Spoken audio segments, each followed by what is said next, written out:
Hey everyone, Simon Says Money here. There has been crazy news with Robinhood, GameStop, AMC, all these speculative stocks, and we are here to talk about it and what are my thoughts on the future of investing.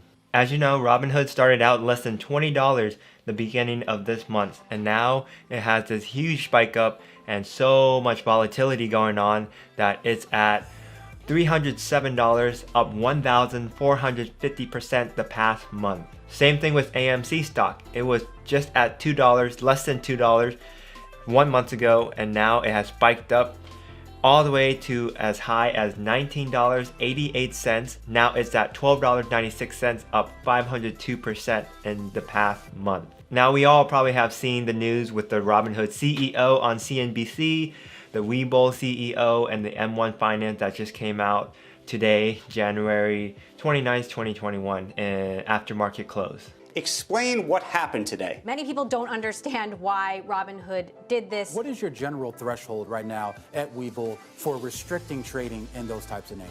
There's a clear battle between the retail investors, that is us, the small guys, the Wall Street bet guys, them, and the hedge fund, the billionaires.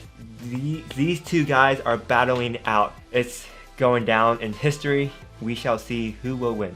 In one of the SEC documents, we can see that a market manipulation by Tom Swires gives us a clear definition of what market manipulation is. Intentional or willful conduct designed to deceive or defraud investors by controlling or artificially affecting the price of securities. Now let's take this in two ways. The first one, Wall Street bet, people were just saying, buy the stock, buy, hold the line. People were just sharing screenshots of their Robinhood app or whatever app they're using of their huge gains that they have made the past couple days.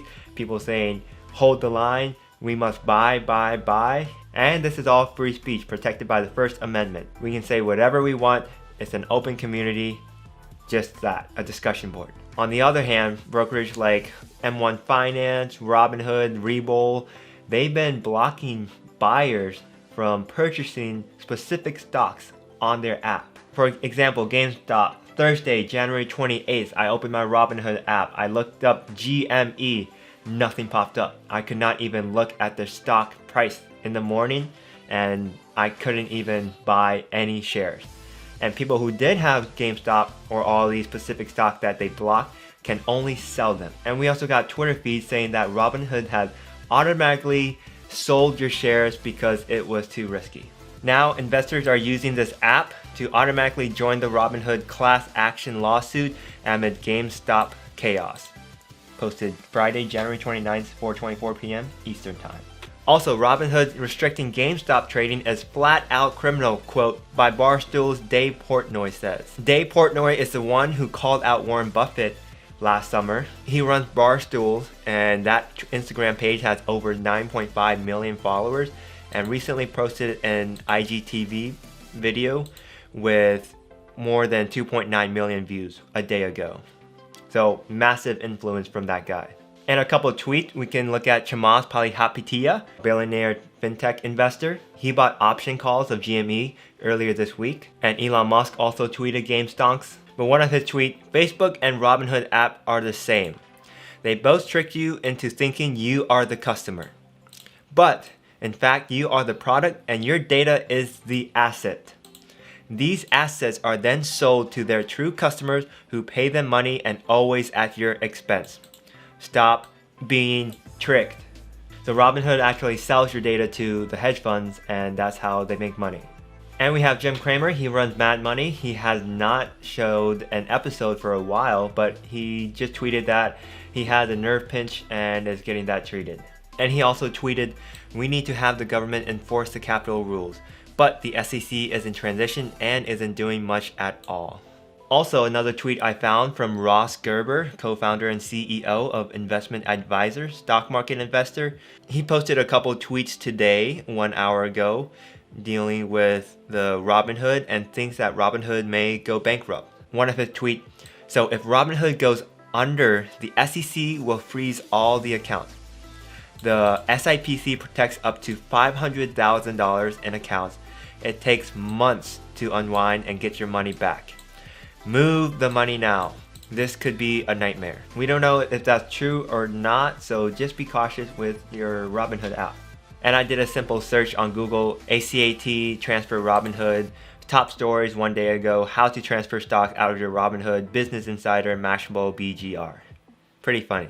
So with all these news going on, what am I thinking for the future? Time and time again, we have talked about Bitcoin and blockchain. Most of you don't really know what it is at the moment, or can't really explain too well to someone who doesn't know Bitcoin or blockchain. Like, what is a Bitcoin? What is blockchain? Can you go in depth, explain it as well as you can explain the stock market? No, I don't think so. We still have to be more educated and learn more about what Bitcoin blockchain are and how it really works. But in a nutshell, blockchain has a ledger and one person can send money to another person without a middleman and just have a signature to verify that transaction, and that transfer is done, and you repeat that over and over. There's a public ledger that everyone can see, and that is basically what blockchain is. With different interviews with CEOs of different brokerage account that has froze the trading, some, like the CEO of Robinhood, Vlad Tenev, weren't too prepared and maybe didn't want to point the finger at the clearing firm. So a lot of people had a lot of backlash of him. But the Webull CEO really explained to us, I'm getting on a call every 10 minutes, every hour. We're trying to get these trades to you guys, but it is not our fault. We're just trying our best. And that made me think, when you do trade, when you do open or close a trade, let's say I'm the buyer. I want to sell 100 shares of Apple at $10. 100 shares at $10, that's $1,000. I want to sell $1,000. I sell that $1,000 of stock, and that money goes through a clearinghouse, which usually takes 2 to 3 days. That's why when you sell a stock, you have to wait a couple business days in order to take that stock out.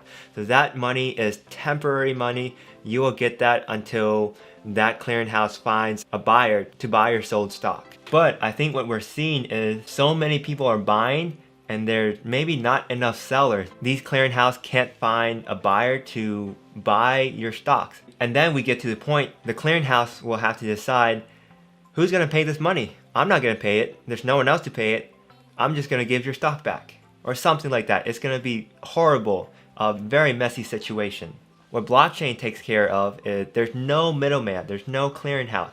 It's from me, the direct seller, to you, the direct buyer. One transaction, done. It could be instant. But from a clearinghouse, we have someone in the middle. So I'm technically selling a stock, and the clearinghouse takes care of it. They pick a buyer. Take that. We have the money. Okay, this money goes back to me. I have sold my stock. With the blockchain, there's no middleman, and it could be the future and actually solve one of the most complicated financial problems in this industry.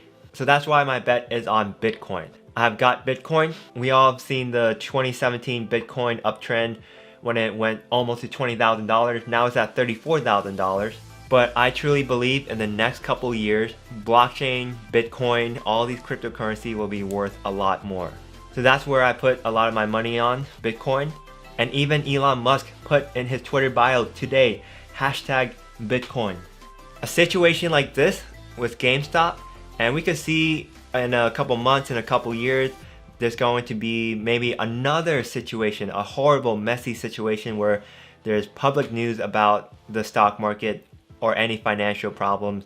Bitcoin and blockchain will be the solution. So those are my thoughts on what's been going on, what I have took away from this week, this crazy, insane week that we've all seen in the stock market. And please use your own investment decision. I'm not a financial advisor or CPA. This is for education and entertainment purposes only. Please take responsibility of your action. I'm just here entertaining you guys. I would love to know what you have to say about what's been going on in the stock market. Comment below and let me know your thoughts on Bitcoin and blockchain. Thank you so much for watching this video. Don't forget to like and subscribe, and I'll see you guys in the next one.